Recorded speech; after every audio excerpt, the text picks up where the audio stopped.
하루는 엘리사가 거기에 이르러 그 방에 들어가 누웠더니 자기 사환 게하시에게 이르되 이 수냄 여인을 불러오라 하니 곧 여인을 부르매 여인이 그 앞에 선지라.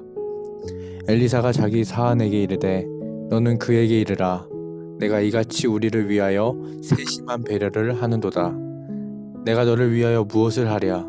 왕에게나 사령관에게 무슨 구할 것이 있느냐 하니 여인이 이르되 나는 내 백성 중에 거주하나이다 하니라. 함께 읽은 말씀은 엘리사와 수냄 여인의 이야기입니다. 수냄 마을의 이 여인은 부유한 삶을 살고 있는 여인입니다. 그는 엘리사에게 음식을 대접하고 싶어 했습니다. 엘리사는 그곳을 지나칠 때마다 수냄 여인의 집에 들려 음식을 먹곤 했습니다. 또 자신의 남편에게 말해 거룩한 하나님의 사람인 엘리사를 위해 다락방을 만들고 쉴 공간을 마련해서 엘리야가 편히 쉴 수 있도록 하였습니다. 엘리사는 그곳에서 음식을 먹고 편히 쉴 수 있었습니다. 어느 날 엘리사는 자신의 사환 게하시를 통해 수냄 여인을 불러왔습니다. 그리고 그녀에게 무엇이 필요한지 물어봤습니다. 내가 너를 위해 무엇을 해줄 수 있느냐? 너를 위해 왕에게나 사령관에게 무슨 구할 것이 있느냐?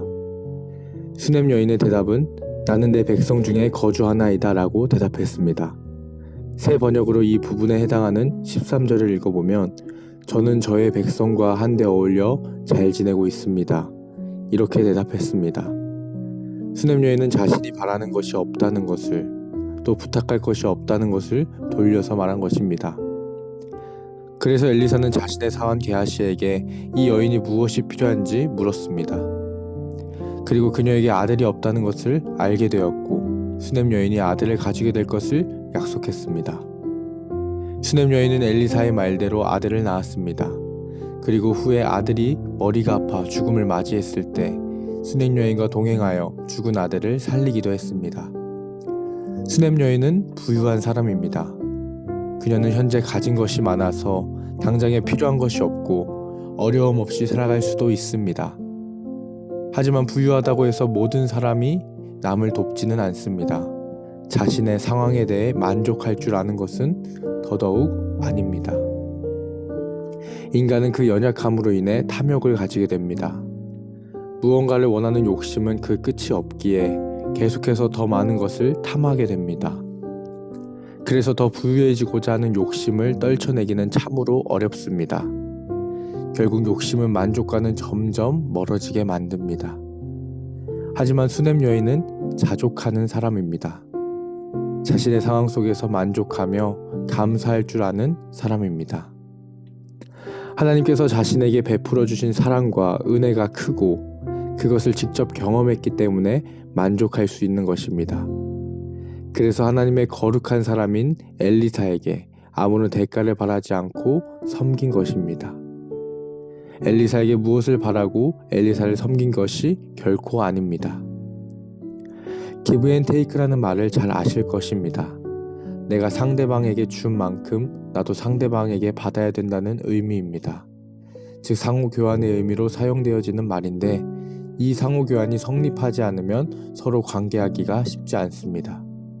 그래서 사회적으로 이러한 인식을 가지고 사람들과 관계합니다. 하지만 우리는 세상 안에서 사용하는 give and take라는 방식을 하나님과의 관계 안에서도 사용할 때가 있습니다. 내가 주님께 이만큼 쏟아부었는데 이 정도는 해주셔야지. 내가 교회에서 이렇게 봉사하고 이렇게 헌금하고 이렇게 기도했는데 하나님께서 당연히 나에게 이만큼은 해주셔야지. 이러한 생각이 찾아올 때가 있습니다. 하지만 하나님께서는 내가 이만큼을 했다고 해서 내가 한 만큼의 사랑과 은혜를 베푸시는 분이 아닙니다. 하나님께서는 예수님을 통해 이미 우리에게 가장 놀랍고도 위대한 사랑을 베풀어 주셨고 우리는 그분의 사랑을 경험했습니다. 이후의 것들은 우리가 말하지 않아도 알아서 각자의 상황 속에서 가장 필요한 것을 채워주시는 분이 하나님이십니다. 수냄 여인의 죽은 아들을 다시 살려주셨던 것처럼 하나님께서는 우리에게 베푸신 그 사랑을 책임져 주시는 분입니다. 우리에게 하나님을 향한 믿음이 있다면, 하나님만 붙잡고 있다면 하나님만을 의지하고 있으면 우리의 삶을 책임져 주실 것입니다. 성도 여러분, 우리의 삶을 되돌아보면 하나님께서 베푸신 놀라운 사랑과 은혜를 경험한 사실을 발견할 수 있을 것입니다. 우리가 하나님께 울부짖으며 경험한 것들도 있지만 우리의 지식으로는 결코 상상할 수 없었던 위대한 능력으로 채워주신 사실을 경험했을 것입니다. 오늘 하루 나를 되돌아보며 하나님께서 베푸신 은혜를 상기시키는 하루가 되기를 바랍니다. 현재 맡겨진 상황에 만족하면서 이후에 베풀어 주실 하나님의 사랑과 은혜를 기대하는 영등포중앙교회 성도님들 되기를 소망합니다.